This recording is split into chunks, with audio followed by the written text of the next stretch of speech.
भगवान ने तो आज्ञा कर दी, मय्येव मन आधत्स्व मयि बुद्धिम निवेशय, तुम्हारा कर्तव्य है कि तुम अपना मन और बुद्धि मेरे में लगा दो। तो भगवान उसका साधन भी बता रहे हैं, बहुत जोर का साधन बता रहे हैं।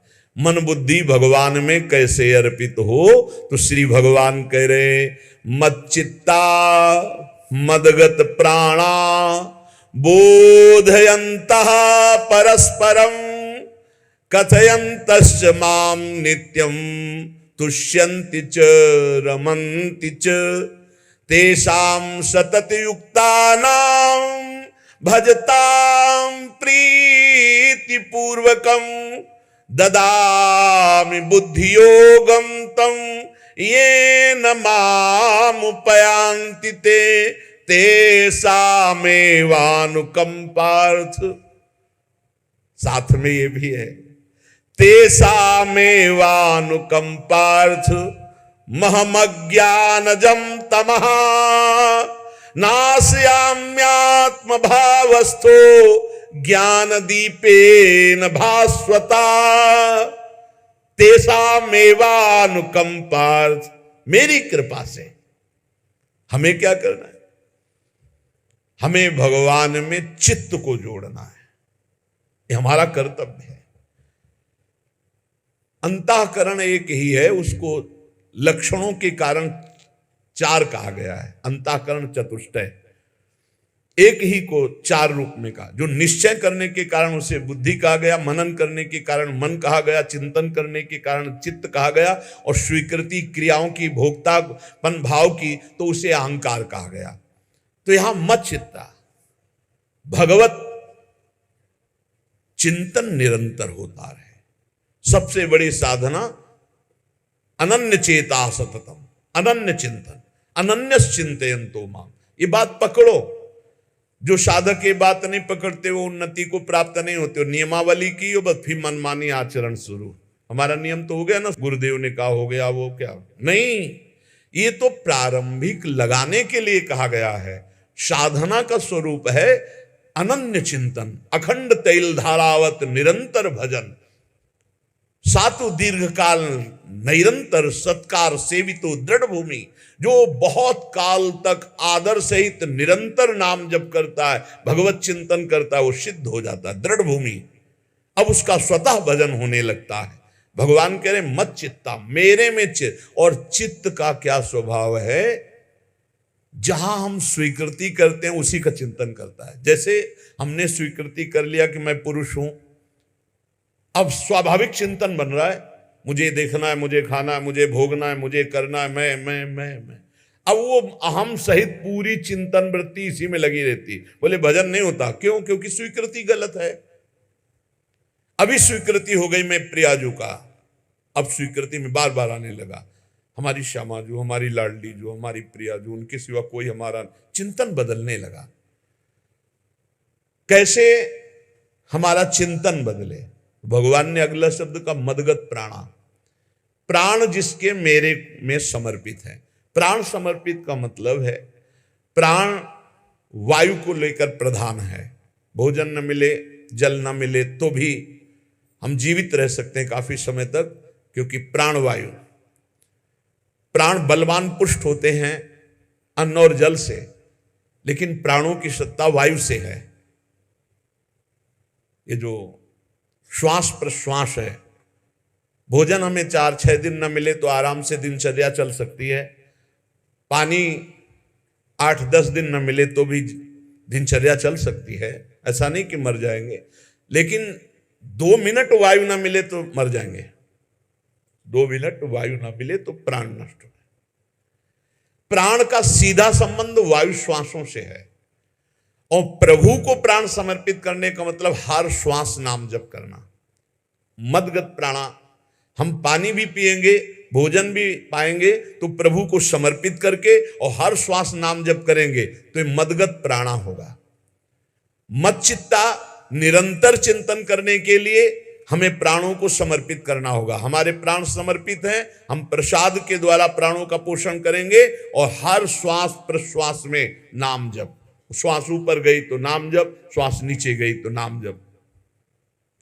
बोधयंता परस्परम, यदि हम किसी से बात करेंगे तो अपने प्रभु की चर्चा करेंगे, उसी प्रभु की चर्चा का कथन, कथयंतश्च माम नित्यम, केवल भगवत चर्चा करेंगे, केवल। कभी कभी ये लोक कल्याण की भावना भी प्रपंच में उतार देती है। निवेदन है कि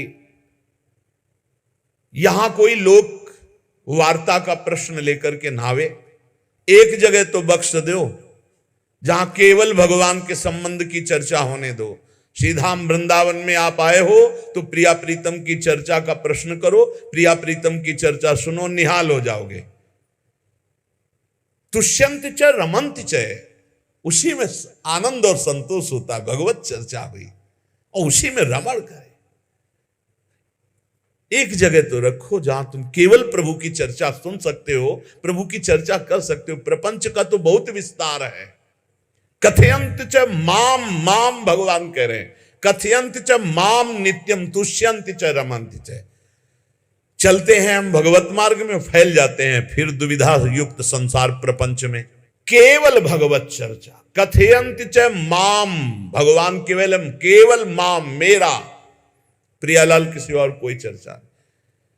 बार बार बोर्ड लगवा देते हैं, श्यामा श्याम की चर्चा के सिवा यहां कोई चर्चा न की जाए।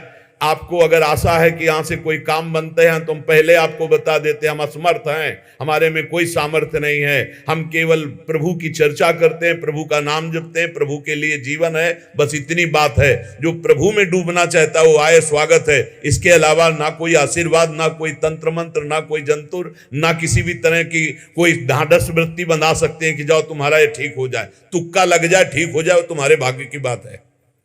यहां से कोई चमत्कार नहीं, यहां एक ही चमत्कार है, मलिन मन को श्री भगवान में लगा देना, जीवन को जीवन मुक्त अवस्था में पहुंचा देना।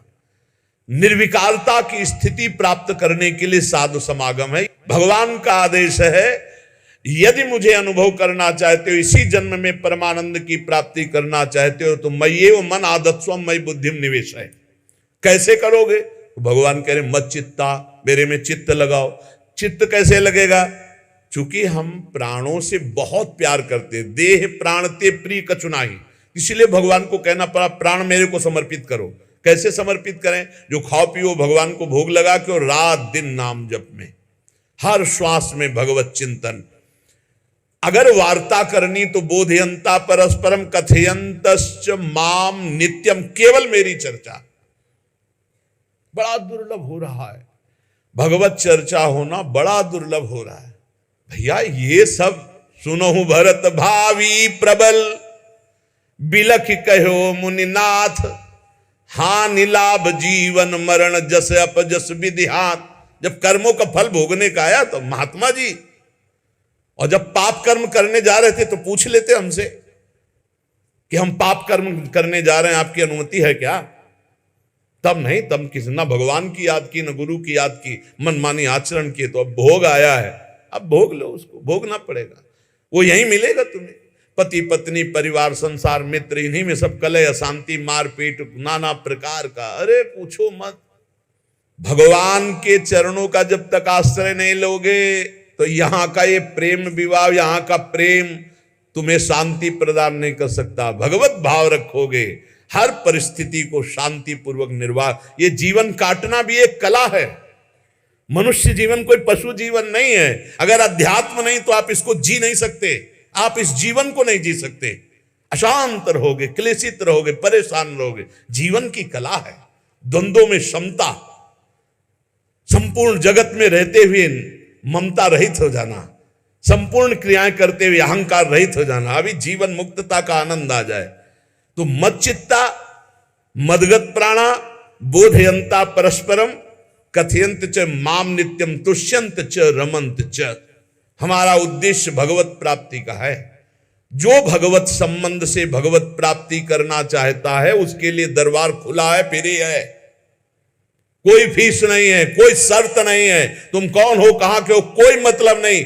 आपका केवल संबंध भगवान के संबंध से वार्ता होगी तो यहां हो सकती है। इसलिए सावधानी होकर हमारे समय को निरर्थक ना किया जाए। बहुत कीमती समय। जब प्रश्न होता है तो फिर उस पर चर्चा करनी ही होती है। हमें सिर्फ भगवान का आदेश है, कथयंतश्च माम नित्यम तुष्यन्ति च रमन्ति च, उसी में संतोष करना, उसी में रमण करना है। हमारा भरण पोषण श्री प्रिया जी से होता है, किसी व्यक्ति से नहीं होता है। हमारे यहां श्री श्यामा श्याम विराजमान है, उनका पूरा जगत है। तुम्हारी बुद्धि में मेड़ है, भेदभाव है, उनके लिए भेदभाव नहीं। सब मम प्रिय सब मम उपजाए, तो हम अपने स्वामी के अनुसार चलेंगे। सब मेरे प्राणनाथ श्यामा श्याम के जन है। कोई भी हो, इतना ना छोटा ना इतना बड़ा, ना इतना प्रिय ना इतना अप्रिय, सब बराबर है। एक तरफ चाहे गुणात्मा, गुण से युक्त महात्मा, और एक चाहे दुरात्मा, दुर्गुणों से युक्त, दोनों को ऐसे दुलार करके श्री जी की तरफ बढ़ाने वाला मार्ग ये मार्ग यहाँ का है। कथयंत माम नित्यम तुष्यन्ति च रमन्ति च तेषाम सतत युक्ता नाम भजताम प्रीति पूर्वकम। जो सतत प्रेम पूर्वक मेरा भजन करता है, भगवान करे ददामि बुद्धि योगम तम, उसकी बुद्धि का योग मैं करा देता हूं। ये खास बात हुई, लगाने की चेष्टा हमने की मन बुद्धि को, और भगवान आकर मन बुद्धि में विराजमान हो गए। तेषामेवानुकंपार्थ महमज्ञानजं तमः नाशयात्म्यात्म भावस्थो ज्ञान दीपेन भास्वता। भगवान कृपा करके उसके हृदय में ज्ञान प्रकाशित कर दिया। जब कोई सतत भजन करता है, प्राण प्रभु को समर्पित कर देता है, चित्त प्रभु में लगाए हुए प्रभु की चर्चा, भगवान उसके अंदर ज्ञान प्रकाशित कर देते, तो वो अनात्म भाव जो देह भाव था उसका नाश हुआ और वो भगवत भाव में स्थित हो जाता है। भगवान कह रहे हैं मत चित्तः सर्वदुर्गाणि मत प्रसादात् तरिष्यसि। जब कोई मेरे में चित्त लगाता है तो मेरी कृपा से सारे दुर्गुणों का नाश हो जाता है। महात्मा तो भगवान बनाते हैं। करो सत्य ते साधु समाना, मैं उसे साधु बनाऊं। हमारा कर्तव्य, हमारा चित्त प्रभु में लग जाए। मेरा चिंतन करो, भगवान का आदेश है। बस खास बात है चिंतन। हमारी प्रारंभ से विशेष श्रद्धा इसी बात में रही गुरु शब्द पे, कि रात दिन कोई भी चेतना युक्त क्षण ऐसा ना जाए जिसमें भगवत विमुख होता हो। बस इसी बात की साधना जीवन भर रही। प्रारंभ में गुरुदेव ने कह दिया, जब तक चेतना है तुम्हारे में तो तुम्हारा जागृत अवस्था का चेतना युक्त एक भी क्षण व्यर्थ नहीं जाना चाहे। तो गुरु कृपा से यही प्रयास रहा है कि हमारा एक भी मिनट भगवान से विमुख न जाए। पूर्व में ऐसी स्वभाव वृत्ति बनाई थी कि लोगों को ये शंका होती थी कि ये बोल पाते हैं कि नहीं बोल पाते हैं, अर्थात इनके वाणी है कि नहीं है। मूक, मौन, जटाओं का बोझा, एक वस्त्र, बस शांत। बुलाया गया, घंटा बजा तो पहुंच गए, प्रसाद लिए, उसमें एकांत, हर समय मंत्राग। कथा में बैठे हैं, अनुकूल वचन आया तो सुन लिया, नहीं पूरा का पूरा सत्संग ऐसे ही चला गया। और हमारा मंत्र चल रहा है, एक क्षण भी मंत्र से बिलग नहीं। हमारा कर्तव्य है केवल चिंतन। चिंतन करोगे तो अभी मुक्त हो, अभी परिणाम में नहीं। अभी हम राधा बोल रहे हैं, अभी प्राण निकले, अभी श्री जी के पास पहुंच जाएंगे। भगवान की कृपा का बल और साधन का तुम्हारा पूरा प्रयास, प्रयत्न, ध्यान रखो, दो से सिद्धि प्राप्त होती है। भगवान की कृपा का बल और आपकी पूरी साधना का प्रयास, प्रयत्न, कायरता नहीं। भगवान की कृपा का बल और तुम्हारा पूरा प्रयास, पूरा प्रयत्न। देखो, भगवान की दर्शन वृत्ति हृदय में जागृत हुई ध्रुव जी के पद को लेकर, कामना को लेकर। मैं भगवान का साक्षात्कार करूंगा, उनसे वरदान मांगूंगा कि मुझे सबसे श्रेष्ठ पदवी की प्राप्ति हो। चले, भगवान नारद जी मिले। पहला प्रलोभन, चलो अभी तुम्हें इस सम्राट पद पर नकार दिया। फिर भय, सांप हैं, बीछी हैं, जंगल के बड़े, और फिर यक्ष राक्षस, न जाने कौन कौन है। तुम अभी बालक हो, तुम्हें खा जाएंगे, तुम क्या तपस्या करोगे, क्या भजन। नहीं, इससे भी नहीं डिगे। कुछ भी हो कदम वापस नहीं जाएंगे, अब तो हरि की प्राप्ति। तो गुरु मंत्र दे दिया। 6 महीने बहुत ही देह भाव रहित होकर उच्च कोटि की साधना की। बालक होने पर यही मथुरा में, मधुपुरी में देह भाव रहित होकर के, क्योंकि जंगल में ऐसे ऐसे मच्छर बड़े बड़े ना, एक मच्छर मारे तो पूरा होश खराब हो जाए, पूरी चेतना जागृत। तो उस 5 वर्ष के राजकुमार के शरीर में कितने मच्छर चिपके रहे होंगे, क्या क्या भयावह। हमने तो सैनपुर में देखा, आसन लगाए बैठे, काला नाग सांप ऐसे फुसकार रहा है। पूरा दृढ़ निश्चय है कि अगर ये काटने का समय है तो काट लेगा, नहीं काटना तो बिल्कुल नहीं काटेगा, बैठे रहो। वैसे पास से निकल गए, छाती से भी निकल गए हैं। निश्चय कि अगर काटना काट। सैकड़ों बिच्छू, कभी ऐसे डंक नहीं मारा। और अगर काटना हो मारना हो ना तो बढ़िया महल में बैठे हो तो वहां जाके काट लेंगे। ध्रुव जी अपनी निष्ठा से कभी नहीं विचलित हुए। अब जब भगवान सामने आए तो आखिरकार 5 वर्ष के बालक घबरा गए। भगवान का तेज, भगवान का रूप, भगवान की महिमा। भगवान मुस्कुराए, कृपा दृष्टि से देखे, बल मिला, भगवान को देख पा रहे हैं। अब मन में आया कि मैं स्तुति कैसे करूं, क्योंकि कोई ज्ञान तो है नहीं। भजन किया, भगवान की प्राप्ति हो रही, लेकिन अब कोई ऐसा ज्ञान तो है नहीं जिससे भगवान का स्तवन करे।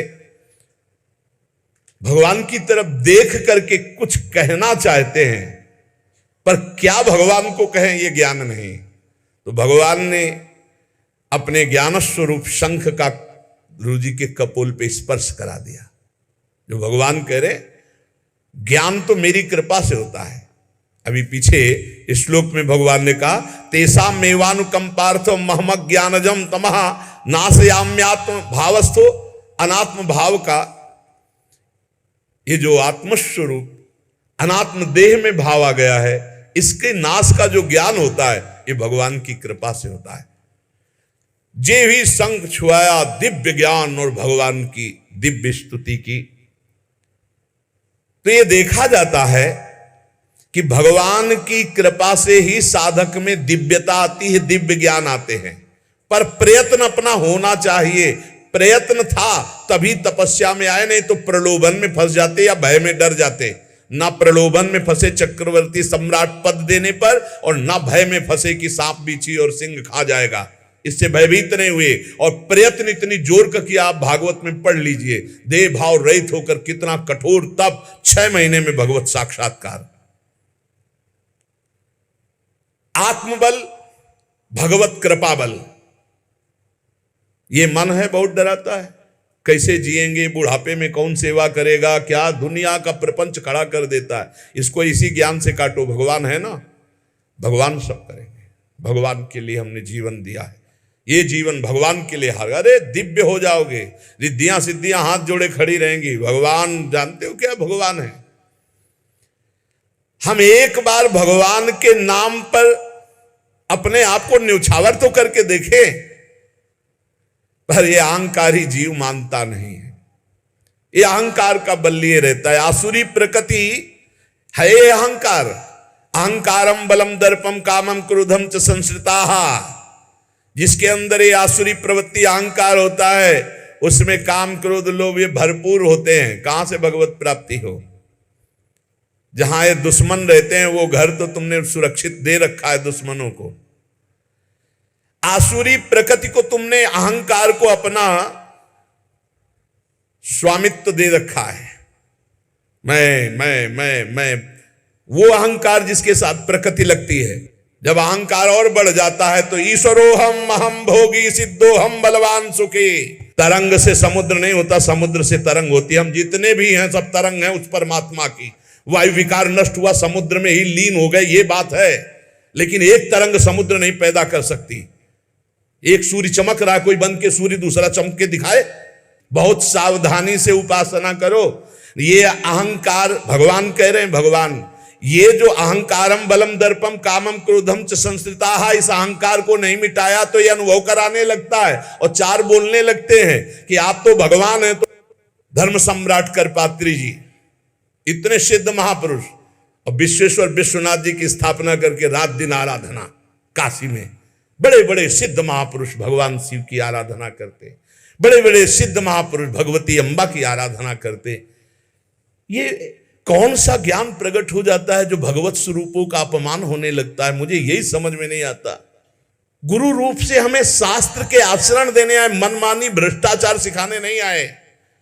आज तक कभी कहीं भी भगवत स्वरूपों का अपमान महापुरुषों द्वारा नहीं हुआ। महापुरुष और भगवान में अंतर नहीं, पक्का मुझे विश्वास, हम तो चराचर जगत को भगवत स्वरूप मानते हैं, लेकिन आचरण कराने के लिए आचार्य गुरुदेव जैसे चले हैं वैसे ही चलना होता है। सदैव संतों ने अपने को अधम और तुच्छ और नीच कहा है। हनुमान जी जैसा कोई ज्ञानी महाबली, कोई त्यागी, कोई ब्रह्मचारी बैरागी, हनुमान जी जैसा कोई त्रिभुवन में द्वितीय हुआ हो तो बता दो। अतुलित बलधामम हेम शैलाभदेहम दनुजवन कृशानुम ज्ञानिनाम अग्रगण्यम। अरे जय गिर चरण दे हनुमंता चले उसगा पाताल तुरंता, हजार हजार को पकड़ के कछु मारिस कछु मर्दिस कछु मिले से धर धूरी। अब विभीषण जी से कैसे परिचय बता रहे हैं? प्रात ले जो नाम हमारा तेहि दिन ताहि ना मिले आहारा। असमय अधम सखा सुनु मोहु पर रघुबीर। क्या दैन्यता का स्वरूप हनुमान जी महाराज। भगवान से जब हनुमान जी मिल रहे तब उनसे प्रभु आप पूछ रहे हो कि तू नाथ एक में मंद मोह बस ज्ञानी नाम अग्रगण्यम। एक में मंद मोह बस कुटिल हृदय अज्ञान पुनि प्रभु मोहि विसारेऊ दीन बंधु भगवान। जय प्रणतारित भंजन चरणों में लौट गए हनुमान जी महाराज।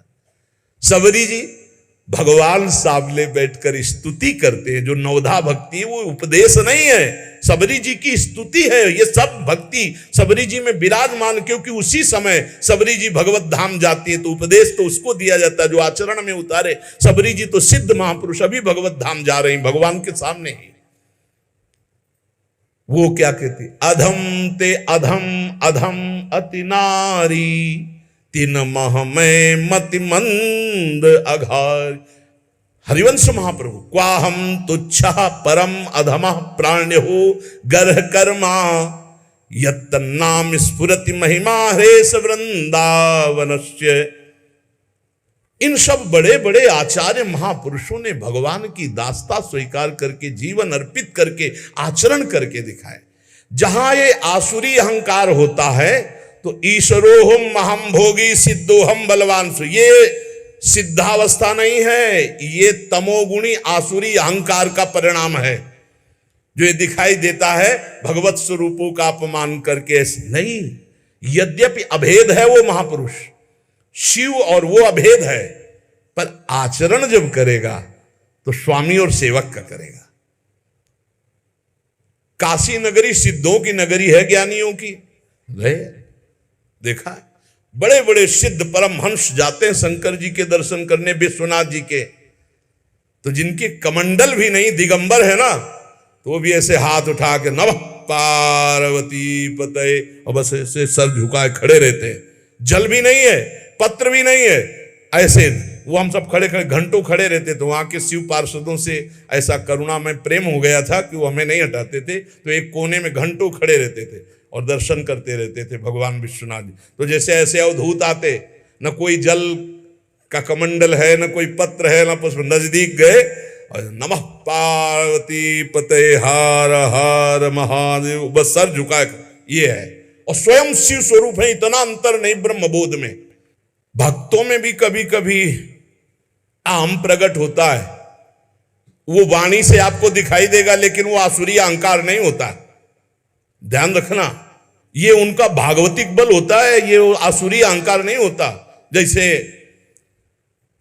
जनक जी की सभा लगी हुई है, भगवान श्री राम लक्ष्मण जी विराजमान है विश्वामित्र जी के समीप बड़े सौम्य भाव से। जनक जी महाराज ने देखा कि बड़े बड़े वीर आए पर धनुष यज्ञ में धनुष को अजगों को कोई उठा ही नहीं पाया, खंडन की तो बात जाने दो। रावण बाणासुर आया, आरती प्रणाम करके चले गए। अब आशा ही खत्म हो गई, कोई उठाने वाला ही नहीं। तो उन्होंने कहा वीर विहीन मही मैं जानी। अब मैं आज जान गया कि पृथ्वी वीरों से रहित हो गई। अगर मैं ऐसा जानता कि इस भूमंडल में कोई वीर ही नहीं अजगों का खंडन करने वाला, तो मैं ऐसा प्रण नहीं लेता मेरी जानकी कुंवारी रह जाएगी।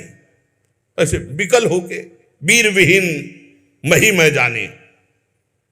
जनक जी ने इतनी बात जे भी कही तो लक्ष्मण जी कूद पड़े सिंह शावक की तरह उछलकर, और कहा कि जहां रघुकुल भूषण भगवान श्री राम विराजमान हो जनक, ये बड़ी तुमने निराशापूर्ण बात कैसे कह दी? तुमने ऐसी बात कह दी जहां रघुकुल भूषण भगवान श्री राम विराजमान है। ताल ठोकी और कहा अगर इनका इशारा हो जाए, समझो, जो तुम्हारी अनुशासन पाओ, कंदुकियू ब्रह्मांड उठाओ, काचे घट जिमी डारो फोरी, सकऊं मेरु मूलक जिमी तोरी, कमल नाल जिमी चाप चढ़ाऊं, जो जन सत प्रमाण ले धाऊं। हे जनक, जहां रघुनाथ जी विराजमान होते वहां ऐसी बात नहीं कहते। तुमने ऐसी बात कैसे कह दी? अगर मेरे स्वामी का आदेश हो जाए अभी तो पूरे ब्रह्मांड को कच्चे घड़े की तरह तोड़ दूं। ये अजगौ पुराना 100 योजन एक बार में दौड़ते हुए जाऊं और इसको ऐसे कमल लाल की तरह तोड़ दूं, मेरे स्वामी का आदेश हो। यह अहंकार नहीं है। पहली बात कही, जो तुम्हार अनुशासन पावो, अगर मेरे प्रभु श्री राम की आज्ञा हो जाए। और लक्ष्मण जी ने एक बात और कही कि तोरो छत्रक दंड जिमि तव प्रताप बलनाथ। आज के बाद कभी धनुष स्पर्श नहीं करूंगा यदि मेरी बात झूठी हो जाए। आपके प्रताप से इसे बरसाती छत्ते की तरह तोड़ दूं इस अजगौ को, अगर आपका आदेश हो। तव प्रताप बलनाथ, यह अहंकार नहीं है, यह भक्त का भगवत प्रताप है। दशानंद कह रहा है अरे मुझे क्या भय, तेरी सभा में अगर कोई वीर हो तो मेरा पैर उठा दे। मैं राम जी का एक छोटा सा सेवक हूं। तू मेरे प्रभु को बार बार मनुष्य कह रहा है, मैं जिनका सेवक हूं। तेरी सभा में तू जो अपने सभा बलों के बल पर बलवान होकर कहता है कि ये सब आहार है, तो मैं उनका एक छोटा सा दूत हूं। अगर कोई मेरा पैर उठा दे तो जानकी जी को राम जी हार जाएंगे, वापस चले जाएंगे। राम प्रताप सुमिरपन रूपा। सभा में पैर हाहाकार मच गया। जब स्वयं दशानन उठा तो मारा घूसा, 4 मुकुट राम जी के चरणों में गए। राम जी के चरणों में झुक, तब तेर बचेगा, मेरे चरणों में झुकने से नहीं। कोई उठा नहीं पाया। ये अंगद का अहंकार नहीं, ये भक्त का भगवत प्रताप होता है। राम प्रताप सुमेरी परण रूपा। राम प्रताप हरिवंश प्रताप ही जानत है, हरिवंश प्रबोध प्रमाणत है, हरिवंश सर्वस्व है तिनके, सुख संपत्ति दंपति जो जिनके। लक्ष्मण जी कह रहे सकौ मेरु मूलक जिम तोरी, जैसे मूली तोड़ दिया जाता 4 लाख योजन का सोने का पहाड़ सुमेरु, ऐसे उखाड़ के तोड़ के फेंक दूं। भगवान अपार सामर्थ्यशाली, और जो भगवान में चित्त जोड़े अपार सामर्थ्यशाली।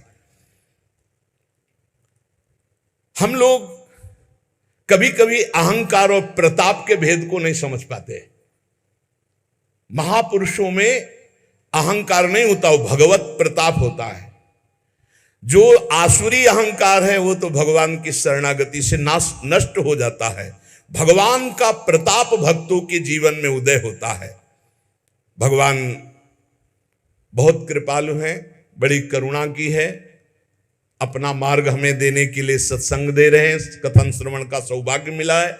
इसी जन्म में हमें भगवत प्राप्ति करनी है। अपार बलशाली माया को परास्त करने का बल केवल भगवान की कृपा से प्राप्त होता है। इसलिए नाम जप करो, भगवत लीला गायन गुणगान करो और भगवान से प्रार्थना करो कि मेरा अहंकार आपके चरणों में समर्पित हो जाए। सारा दोष इसी अहंकार का है। ये संस्कृति मूल शूल प्रद नाना, सकल शोकदायक अभिमाना, ताते करें कृपा निधि दूरी, सेवक पर ममता अति भूरी। हमारे ऊपर बहुत प्यार है प्रभु का, हम उस प्यार के बल से अहंकार को प्रभु के चरणों में समर्पित करके इसी जन्म में जीवन मुक्त हो जाए। शेष चर्चा आगे। श्री राधा वल्लभ लाल की जय।